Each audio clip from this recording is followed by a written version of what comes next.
Hello friends, welcome to lecture number 2 of unit number 4, Relational Database and its Implementation. Presentation prepared by Mrs. Shreya Desai, lecturer in Computer Engineering, Sri KJ Polytechnic Bharuch, and myself Nikul Jaiswal, lecturer in Computer Engineering, Sri KJ Polytechnic Bharuch. So let's have a quick recap of our previous lecture. So in the previous lecture we have discussed the structure of relational database. In that structure, we have seen the history of the relational database, then introduction to relation. So basically, the relational database is based on the relational model of the DBMS.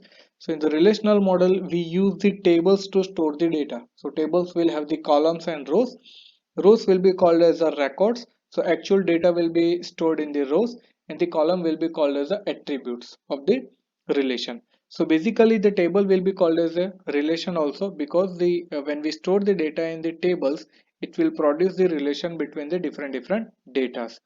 After that, we have seen the concept of the relation, then we have seen the features of the relation. So we have seen what is the attribute, what is the tuple. So columns will be called as the attributes, rows will be called as the tuples. Then we have seen the arity of the relation, that is the total number of attributes will be called as the arity of the relation.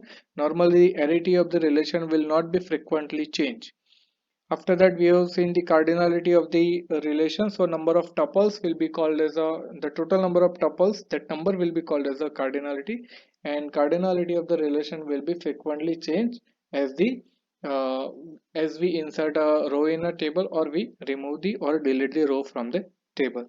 After that, we have seen the domain. So basically the set of values that will be permitted in the particular attribute or in a particular column will be called as a domain. After that, we have seen the database schema and instances. So basically the database schema will be the overall structure of the relation will be called as a database schema, and the values that has been stored in the relation for any particular moment will be called as the instances.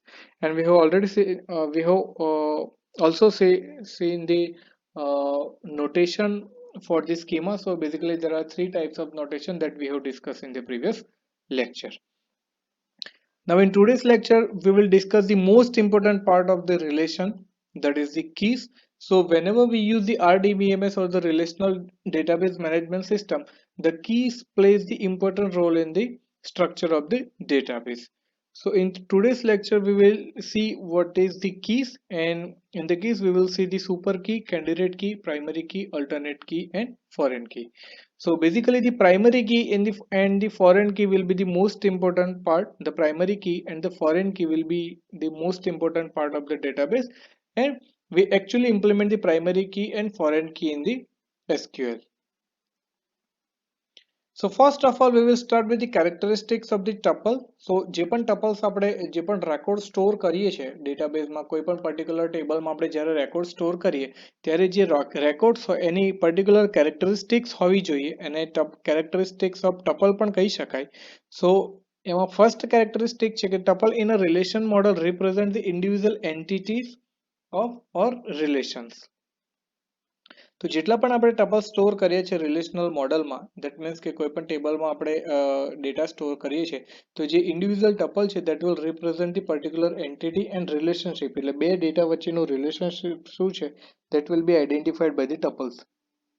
The tuples are distinguished based on the data value stored. એટલે કોઈ પણ ટપલ same ના હોવા જોઈએ. તો જ્યારે પણ તમે ડેટા સ્ટોર કરો છો ત્યારે એવું ના હોવું જોઈએ કે ફર્સ્ટ રોમાં જે એન્ટ્રીઝ છે સેમ એન્ટ્રીઝ તમે સેકન્ડ રોમાં insert karo.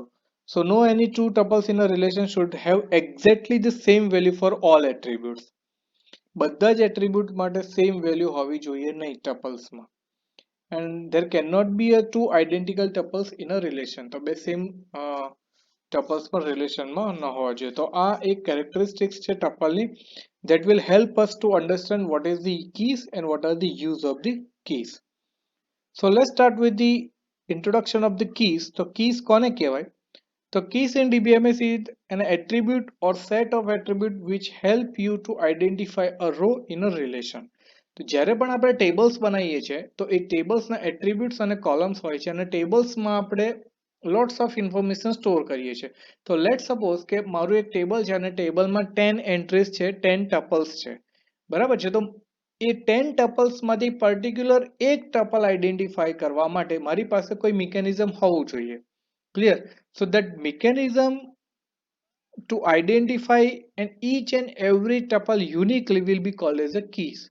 તો keys નો use ક્યારે કરીએ આપણે? તો keys in the DBMS is an attribute or set of attributes which will help us to identify a tuple in a relation. તો જેટલા પણ tuple store કર્યા છે કે let's suppose ટેબલમાં 100 tuple છે કે 200 tuple છે, એ tuples માંથી એક tuple identify કરવા માટે, particular એક tuple identify કરવા માટે જે આપણે mechanism use કરીએ છીએ that will be called as a keys. They allow you to find the relation between two tables. તો keys નો use આપણે બે જે tables છે એ બે table વચ્ચે કોઈ relationship હોય તો એ relationship identify કરવા માટે પણ આપણે keys નો use કરીએ છીએ. Then keys will help you to uniquely identify a row in a table by a combination of one or more columns in the table. તો keys માં એક attribute પણ હોઈ શકે કે multiple attributes પણ હોઈ શકે. Key is also helpful for finding the unique record or row from the table. તો જે પણ ટેબલમાં ડેટા સ્ટોર કરે છે એમાંથી યુનિક રો તમારે કે યુનિક રેકોર્ડ આઈડેન્ટિફાઈ કરવો હોય તો keys will help you. Then why we require key? So keys help you to identify any row of data in a table. તો ટેબલમાં જેટલી પણ રોઝ છે એ બધી જ રોઝ માંથી ડેટા એ પર્ટિક્યુલર રોઝ ને આઈડેન્ટિફાઈ કરવા માટે આપણે keys નો યુઝ કરી શકીએ. So in a real world application, a table could contain thousands of records. Moreover, the records could be duplicated. ઘણા બધા રેકોર્ડ્સ તમે કોઈ રિયલ વર્લ્ડ એપ્લિકેશન જુઓ કે કોઈ બેન્કિંગ એન્વાયરમેન્ટમાં બેંકનું ટેબલ જુઓ તો એમાં જેટલા પણ કસ્ટમર્સ છે એટલા કસ્ટમર્સની ઇન્ફોર્મેશન હોય તો એ પર્ટિક્યુલર ટેબલમાં થાઉઝન્ડ્સ ઓફ રેકોર્ડ્સ પણ હોઈ શકે. ક્લિયર? એન્ડ ઘણી બધી વાર રેકોર્ડ્સ ડુપ્લિકેટ પણ હોય. Then keys ensure that you can uniquely identify a table record despite these challenges. ભલે ડુપ્લિકેટ રેકોર્ડ્સ હોય, લેટ સપોઝ કે કોઈ આપણે ટેબલ લઈએ, કસ્ટમર ટેબલ લઈએ અને એમાં એક ફિલ્ડ છે સિટી, તો સિટીમાં એક જ સિટીના જો 500 કસ્ટમર્સ હોય તો 500 કસ્ટમર્સ માટે એ એટ્રીબ્યુટની વેલ્યુ એ સેમ સિટી રહેશે. બરાબર છે? તો ઘણા બધી ડુપ્લિકેટ્સ વેલ્યુ કોલમમાં પોસિબલ છે. તો એ બધી જે challenges છે that will be also eliminated by the keys. It will also allow you to establish a relationship between and identify the relation between the table. તો બે ટેબલ વચ્ચે રિલેશનશિપ તમારે એસ્ટાબ્લિશ કરવું હોય તો પણ તમે keys નો યુઝ કરી શકો અને કોઈ પર્ટિક્યુલર રિલેશન તમારે આઈડેન્ટિફાઈ કરવું હોય ટેબલમાંથી તો પણ keys નો યુઝ કરીને તમે રિલેશન આઈડેન્ટિફાઈ કરી શકો. Help you to enforce identity and integrity in the relationship. તો identity અને integrity enforce કરવા માટે પણ તમે keys નો યુઝ કરી શકો. So we have various types of keys. The first is super key, then candidate key, then primary key, then alternate key and foreign key. So basically, first of all, we will identify the super key. By using the super key, we will identify the candidate key, and from candidate key, we will identify the primary key. So this is the most important part of your database table, that is called as a primary key. Clear? Then alternate key and foreign key. So primary key and foreign key are the most important type of keys in a SQL.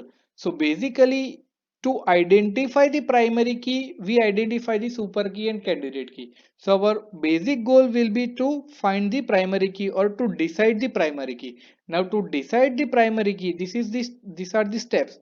First we will identify the super key, then we will construct the candidate key, and from that candidate key we will identify the primary key. So to identify the primary key, we identify the super key and candidate key. So our primary goal will be to identify the primary key. Clear?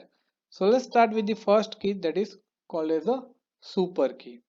So a super key is a set of all possible one or more attributes that allows to identify each tuple uniquely in a relation. So આપણો basic goal શું છે કે દરેક ટપલ જેટલા પણ ટપલ આપણે store કરેલા છે એ દરેક ટપલને યુનિકલી આઈડેન્ટિફાઈ કરવા માટે આપણે કીઝ શોધવાની છે.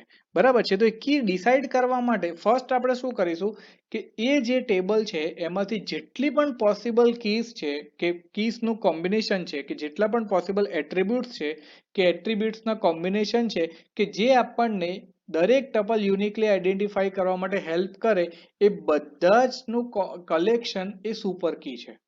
બરાબર છે? So a super key is a set of all possible one or more attributes. એક પણ એટ્રીબ્યુટ હોઈ શકે કાં તો કોમ્બિનેશન ઓફ એટ્રીબ્યુટ પણ હોઈ શકે. તો all the possible attributes, the collection of all the possible attributes which will help us to identify each and every tuple uniquely will be called as a super key. બરાબર છે. તો primary કી identify કરવા માટે આ first step છે. પહેલા આપણે શું કરીશું કે જેટલી પણ પોસિબલ કીઝ છે, જેટલા પણ પોસિબલ એટ્રીબ્યુટ્સ છે કે જે આપણને દરેક એક ટપલ યુનિકલી આઈડેન્ટિફાઈ કરવામાં હેલ્પ કરશે, that will be identified, and એ જે સેટ થશે, જે કલેક્શન થશે, that will be called as a super key. For example, consider a relation customer with attribute CID, CNAME, address and contact number. તો જો આપણે let's suppose કે આપણી પાસે એક ટેબલ છે જેનું નેમ કસ્ટમર છે અને એમાં એટ્રીબ્યુટ છે customer ID, customer name, address અને contact number. So in this relation each tuple represent an individual customer. તો એક જે ટપલ છે that will represent that individual customer. તો હવે મારે ઇન્ડિવિજ્યુઅલ કસ્ટમર માંથી પર્ટિક્યુલર એક કસ્ટમર આઈડેન્ટિફાઈ કરવો છે, બરાબર છે. તો હું સી નેમ થી કરી શકું કે લેટ સપોઝ કે મારે નિકુલ નામનો કસ્ટમર આઈડેન્ટિફાઈ કરવું છે. ક્લિયર? તો હું લખું કે select star from customer where C name is equal to Nikul. તો ત્યાં એક જ આપણને એક ટપલ મળશે? એવું પોસિબલ નથી. કેમ? કારણ કે નેમ નિકુલ નામના ઘણા બધા કસ્ટમર હોઈ શકે. ક્લિયર? તો જો તમે આવી ક્વેરી લખો કે select star from customer where C name is equal to Nikul, તો જો નિકુલ નામના વધારે કસ્ટમર્સ હશે, સેમ નેમના કસ્ટમર્સ હશે, તો એ બધા ટપલે ડિસ્પ્લે કરશે. તો એક ટપલ ડિસ્પ્લે નહીં થાય. પણ હું સી નેમ અને એડ્રેસ બંને યુઝ કરું તો કે where customer name is equal to Nikul and address is equal to this. તો એક જ એડ્રેસ પર નિકુલ નામના બે વ્યક્તિ હોવાની પોસિબિલિટી કેટલી? તો ઇટ વિલ બી 0. બરાબર છે. તો હું એવી રીતે લખું કે where C name is equal to this and address is equal to this. તો એક જ એડ્રેસ પર બે નિકુલ નામના માણસો તો હોય નહીં, વ્યક્તિ હોય નહીં. તો એ આપણને હેલ્પ કરશે એક ટપલ આઈડેન્ટિફાઈ કરવા માટે. બરાબર છે. એવી જ રીતે જો હું કોન્ટેક્ટ નંબર યુઝ કરું તો where contact number is equal to this, કે identify the name of the customer, so select star from customer where contact number is equal to this. તો એમાં પણ પોસિબિલિટી છે કે મારું એકાઉન્ટ હોય અને મારા ફેમિલી મેમ્બરનું એકાઉન્ટ હોય, જે બંનેના એકાઉન્ટમાં કોન્ટેક્ટ નંબર મારો જ આપેલો હોય, તો એ પણ પોસિબલ નથી. પણ જો હું સી નેમ અને કોન્ટેક્ટ નંબર બંને કલેક્ટિવલી યુઝ કરું તો select star from customer where C name is equal to Nikul and contact number is equal to this, તો એ મને એક ટપલ આઈડેન્ટિફાઈ કરશે. બરાબર છે. તો હું એ રીતે વેર કન્ડિશનમાં એવી રીતે હું એક ટપલ આઈડેન્ટિફાઈ કરી શકું. ક્લિયર? તો એવી રીતે CID, તો CID તો એક જ એટ્રીબ્યુટ છે જે આપણને મદદ કરશે દરેક ટપલ આઈડેન્ટિફાઈ કરવા માટે. જો મને મારો કસ્ટમર આઈડી ખબર હોય તો મારો કસ્ટમર આઈડી બીજા કોઈને તો કસ્ટમર આઈડી હોય નહીં, તો ઇન્ડિવિજ્યુઅલ કસ્ટમરનો ઇન્ડિવિજ્યુઅલ યુનિક કસ્ટમર આઈડી હશે. તો મારી પાસે જો લેટ સપોઝ મારો કસ્ટમર આઈડી 111 છે, તો એ લોકો select star from customer where customer ID is equal to 111. તો that CID will help us to identify each and every tuple uniquely. તો CID પરથી આપણે કસ્ટમર આઈડી પરથી દરેક કસ્ટમરને યુનિકલી આઈડેન્ટિફાઈ કરી શકીએ, દરેક ટપલને આપણે યુનિકલી આઈડેન્ટિફાઈ કરી શકીએ. તો CID એક આપણું સુપર કી થઈ ગઈ. પછી C name and address collectively જો આપણે સી નેમ અને એડ્રેસ બંને યુઝ કરીએ તો એ આપણી સુપર કી થઈ ગઈ. અને સી નેમ અને કોન્ટેક્ટ નંબર એ પણ આપણે એક સુપર કી થઈ ગઈ. બરાબર છે. તો એવું જેટલી પણ પોસિબલ કીઝ હોય એને આપણે જે કલેક્શન હોય that will be called as a super key. તો અહીંયા તમે જોઈ શકો છો કે here the CID, CNAME, address, તો CID એક કી થઈ, CNAME address એ બીજી કી થઈ અને CNAME contact number will be a third key. તો this will help us to identify each tuple uniquely and it will differentiate the each tuple from one another. So the combination of all attribute is a default super key. જો તમે combination use કરો CID, CNAME, address અને contact number, તો એ default super key બધા ટેબલમાં હોય જ. મારે એક ટપલ આઈડેન્ટિફાઈ કરવું હોય તો મારી પાસે જો કોઈ કી ના હોય ને એવી રીતે લખું કે select star from customer where CID is equal to this, CNAME is equal to this, address is equal to this and contact number is equal to this. So this will also provide the each and every tuple uniquely. તો જો combination છે બધા જ એટ્રીબ્યુટનું that will be a default super key. So CID, CNAME, address, contact number will be a default super key. તો set of all possible keys which can uniquely identify tuple will be called as a super key. તો તમે જોઈ શકો છો કે આપણે એક table લીધું છે કસ્ટમર અને એમાં કસ્ટમર આઈડી, CNAME, એડ્રેસ અને કોન્ટેક્ટ નંબર છે. બરાબર છે. અને અહીંયા કસ્ટમર આઈડી છે, નેમ છે, એડ્રેસ છે અને કોન્ટેક્ટ નંબર છે. તો super key for the customer relation will be the first key will be CID. તો CID પરથી ખાલી CID નો યુઝ કરીને આપણે દરેક ટપલ યુનિકલી આઈડેન્ટિફાઈ કરી શકીએ. હું એવી ક્વેરી લખું કે select staff from customer where CID is equal to C01, તો આ મને એક જ ટપલ આઉટપુટમાં મળશે. પણ એવું લખું કે where C name is equal to Riya, તો આના ડેટાબેઝ પ્રમાણે આપણને એક જ ટપલ મળે, પણ સેમ નેમના બે કસ્ટમર હોય તો it will be a two tuples. તો મને એક ટપલ યુનિકલી આઈડેન્ટિફાઈ કરીને નહીં આપે. પણ એવું લખું કે where C name is equal to Riya and address is equal to Amul, તો એક જ એડ્રેસ પર બે રિયા હોવાની પોસિબિલિટી 0 છે.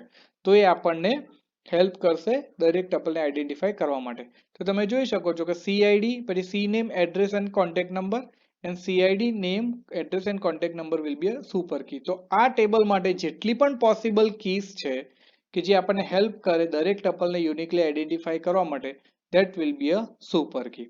So to identify the primary key, our first requirement is to identify the super key. So in the super key we will find all the possible keys that will help us to identify each and every tuple uniquely. So CNAME cannot be a super key because several customer can have a same name. તો આપણે CNAME એકલું જેવી રીતે અહીંયા CID એક જ attribute use કર્યું છે ને એઝ અ કી, એવી રીતે CNAME આપણે single attribute as a key use કરી શકીએ નહીં, કારણ કે સેમ નેમના મલ્ટિપલ કસ્ટમર્સ હોઈ શકે. એટલે આપણે CNAME ની સાથે સાથે બીજા કોઈ એટ્રીબ્યુટ્સ એવા યુઝ કરવા પડે કે જે આપણને હેલ્પ કરે દરેક ટપલને યુનિકલી આઈડેન્ટિફાઈ કરવા માટે. Now next is the candidate key. તો હવે સુપર કી આઈડેન્ટિફાઈ કર્યા પછી આપણે એ સુપર કી માંથી કેન્ડિડેટ કી આઈડેન્ટિફાઈ કરવાની છે. So basically the candidate key will be a subset of the super key. So generally all the attributes of a super key are not required to identify each tuple uniquely. તો અહીંયા તમે જોશો કે અહીંયા મેં એક કી લીધી છે કે CNAME, address and contact number. તો જનરલી એવું નથી કે આપણી પાસે બધા એટ્રીબ્યુટ્સ હોવા જ જોઈએ દરેક ટપલને આઈડેન્ટિફાઈ કરવા માટે. આનો સબસેટ એટલે કે CNAME અને એડ્રેસ એ બે એકલા જ sufficient છે to identify each and every tuple uniquely. So instead only a subset of attributes of super key is sufficient to uniquely identify each tuple. એટલે એવું જરૂરી નથી કે આપણે બધા ટપલ લેવા જ જોઈએ, પણ આપણે સુપર કી નો મતલબ શું છે કે all the possible keys, એટલે આપણે બધી જ possible keys આઈડેન્ટિફાઈ કરીશું અને એમાંથી જે unnecessary attributes છે એ આપણે remove કરીશું. that will be called as a candidate key. So candidate key is a super key with no repeated attributes. So candidate key for the customer relation will be CNAME and address and CNAME and contact number. પહેલા આપણે એક super કી માં શું લીધેલું, CNAME, address અને contact number પણ લીધો હતો, અને જે ડિફોલ્ટ સુપર કી છે that is also called as CID, CNAME, address and contact number. તો આ એમાંથી આપણે અહીંયાથી આપણે કોન્ટેક્ટ નંબર કાઢી લીધું કેમ કે CNAME અને એડ્રેસ આર સફિશિયન્ટ, એ બેનો યુઝ કરીને આપણે ઇઝીલી દરેક ટપલ યુનિકલી આઈડેન્ટિફાઈ કરી શકીએ. એવી જ રીતે થર્ડ કી માંથી જે ડિફોલ્ટ કી હતી એમાંથી મેં CID પણ કાઢી નાખ્યું અને CNAME પણ કાઢી નાખ્યું, કારણ કે CNAME ઓલરેડી CID અને એડ્રેસ બંને કાઢી નાખ્યું, કારણ કે એડ્રેસ ઓલરેડી આ કીમાં છે તો એ આપણને હેલ્પ કરશે જ. એટલે એડ્રેસ આપણે અહીંયાથી કાઢી નાખ્યો અને અહીંયા આપણે ખાલી CNAME અને કોન્ટેક્ટ નંબર રાખ્યો. તો CNAME અને કોન્ટેક્ટ નંબર પણ સફિશિયન્ટ છે જો મારે દરેક ટપલને યુનિકલી આઈડેન્ટિફાઈ કરવું હોય તો હવે મારી પાસે 3 કેન્ડિડેટ કી થઈ ગઈ. સુપર કી મારી પાસે ઘણી બધી હતી, સુપર કીમાં એટ્રીબ્યુટ્સ મારી પાસે ઘણા બધા હતા, તો એ એટ્રીબ્યુટ્સ માંથી મેં અનનેસેસરી એટ્રીબ્યુટ્સ છે રિમૂવ કરી દીધા. તો સેકન્ડ કી માંથી મેં કોન્ટેક્ટ નંબર રિમૂવ કરી દીધો અને થર્ડ કી માંથી મેં CID અને એડ્રેસ રિમૂવ કરી દીધું. બરાબર છે. તો આ મારી હવે કેન્ડિડેટ કી થઈ ગઈ કે આટલા ફિલ્ડ સફિશિયન્ટ છે કે દરેક ટપલને યુનિકલી આઈડેન્ટિફાઈ કરવું હોય તો આટલા ફિલ્ડ સફિશિયન્ટ છે. કે ફર્સ્ટ CID, જો એકલો CID યુઝ કરું તો CNAME અને એડ્રેસ ખાલી કોમ્બિનેશન યુઝ કરું તો, અને ખાલી કોમ્બિનેશન CNAME અને કોન્ટેક્ટ નંબરનું. આ ત્રણમાંથી હું કોઈ પણ કોમ્બિનેશન જો યુઝ કરું, ત્રણમાંથી એક જ મારે યુઝ કરવાનું છે, અને ત્રણમાંથી હું જો એક પણ યુઝ કરું તો હું દરેક ટપલને યુનિકલી આઈડેન્ટિફાઈ કરી શકું. તો આ રીતે આપણે કેન્ડિડેટ કી બનાવી છે. નોર્મલી કેન્ડિડેટ કી કેવી રીતે બને કે આ મારી એક સેકન્ડ કેન્ડિડેટ કી છે, કોમ્બિનેશન ઓફ CNAME અને એડ્રેસ. જો આ કોમ્બિનેશનમાંથી હું એક પણ એટ્રીબ્યુટ જો રિમૂવ કરી દઉં તો આ સુપર કી તરીકે કામ કરે નહીં. એવી રીતે આપણે કેન્ડિડેટ કી બનાવવાની છે. બરાબર છે. તો જો CNAME અને એડ્રેસ માંથી ખાલી જો એડ્રેસ રિમૂવ કરી દો તો CNAME will not help us to identify each and every tuple uniquely. જો CNAME અને એડ્રેસ માટે હું જો CNAME કાઢી નાખું તો address will not help us to identify each and every tuple uniquely. તો આપણે કેન્ડિડેટ કી એવી રીતે બનાવવાની છે કે જો આપણી પાસે જો ટપલ્સનું એટ્રીબ્યુટ્સનું કોમ્બિનેશન હોય, જો એટ્રીબ્યુટ્સનું કોમ્બિનેશન હોય અને આ કોમ્બિનેશનમાંથી જો આપણે એક પણ એટ્રીબ્યુટ રિમૂવ કરી દઈએ તો આ સુપર કી તરીકે કામ કરે નહીં. એ રીતે આપણે કેન્ડિડેટ કી બનાવવાની છે. So અહીંયા લખેલું છે from the set of candidate key if any one attribute is removed from the subset the remaining set of attributes can no longer serve as a super key. જે આપણે ડિસ્કસ કર્યું કે આ જે કોમ્બિનેશન મેં યુઝ કર્યું છે આ કોમ્બિનેશનમાંથી જો હું એક પણ એટ્રીબ્યુટને રિમૂવ કરી દઉં તો એ મને એઝ અ સુપર કી કામ કરે નહીં. Clear? So this is the candidate key. So first step શું છે? સુપર કી આઈડેન્ટિફાઈ કરવાનો કે જેટલી પણ પોસિબલ કોમ્બિનેશન્સ હોય એ બધા પોસિબલ કોમ્બિનેશન્સ આપણે આઈડેન્ટિફાઈ કરવાના છે કે જેના હેલ્પથી આપણે દરેક ટપલ યુનિકલી આઈડેન્ટિફાઈ કરી શકીએ. કેન્ડિડેટ કી શું છે? So it will be a subset of the super key. જે અનનેસેસરી એટ્રીબ્યુટ્સ છે કે જેની આપણે જરૂર નથી એ એટ્રીબ્યુટ્સ આપણે રિમૂવ કરી દઈશું અને એવા જ એટ્રીબ્યુટ્સ લઈશું કે જે આપણને દરેક ટપલને યુનિકલી આઈડેન્ટિફાઈ કરવા માટે હેલ્પ કરે. ક્લિયર? હવે આપણે જઈશું પ્રાઇમરી કી પર. તો આ આપણી કેન્ડિડેટ કી છે. હવે આ કેન્ડિડેટ કી માંથી જે ડેટાબેઝ ડિઝાઇનર છે એ ડેટાબેઝ ડિઝાઇનર જે કી યુઝ કરે that key will be called as a primary key.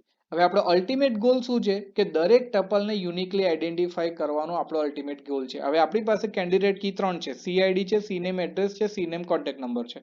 તો ફર્સ્ટ કી આપણી CID થઈ ગઈ, સેકન્ડ કી થઈ ગઈ CNAME and address, combination of CNAME and address, અને થર્ડ કી થઈ ગઈ CNAME and contact number, combination of CNAME and contact number. હવે આ ત્રણ કી માંથી ડેટાબેઝ ડિઝાઇનર કે જે ડેટાબેઝનું ડિઝાઇન કરે છે એ ડેટાબેઝ ડિઝાઇનર જે કી ચૂઝ કરે દરેક ટપલને યુનિકલી આઈડેન્ટિફાઈ કરવા માટે તો એ કીને આપણે પ્રાઇમરી કી કહીએ. બરાબર છે? તો બધાને જ ખબર છે કે આપણે કોમ્બિનેશન લેવાની કઈ જરૂર નથી. જે CID છે એ સફિશિયન્ટ છે. બરાબર છે? તો કોઈ પણ ડેટાબેઝ ડિઝાઇનર હશે એ આ કન્ડિશનમાં ખાલી ને ખાલી CID જ લેશે એઝ અ પ્રાઇમરી કી. કેમ? કારણ કે પ્રાઇમરી કી ખાલી એક જ એટ્રીબ્યુટને તમે પ્રાઇમરી કી બનાવી શકો, મલ્ટિપલ એટ્રીબ્યુટને પ્રાઇમરી કી બનાવી શકો નહીં. એટલે જ આપણે CID will be chosen as a primary key. So a primary key is a candidate key that is chosen by the database designer to identify tuple uniquely in a relation. તો જેટલી પણ candidate keys છે એમાંથી જે database designer છે જે use કરશે, database designer જે નક્કી કરશે કે આ કી આપણને હેલ્પ કરશે to identify each and every tuple uniquely will be called as a primary key. તો પ્રાઇમરી કી શું છે? હવે એવું નથી કે તમે અહીંયા જોશો કે તો એવું નથી કે દરેક એક જ અહીંયા એક જ એટ્રીબ્યુટ હોય. બરાબર છે? મલ્ટિપલ એટ્રીબ્યુટ પણ હોઈ શકે કે જે સિંગલ એટ્રીબ્યુટ છે. બરાબર છે? સો a primary key is a candidate key that is chosen by the database designer to identify tuple uniquely in a relation. So for example, if database designer chooses candidate key CID to identify all customer uniquely, then CID is a primary key of a relation customer.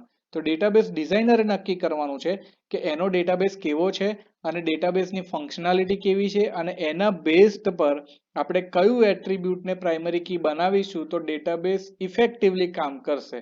That decision will be taken by the database designer. અને database designer જે decision લે કે આપણે candidate કીમાંથી કઈ primary key કઈ કી choose કરવી છે તો એ જે ચૂઝ કરેલી કી છે that will be called as a primary key.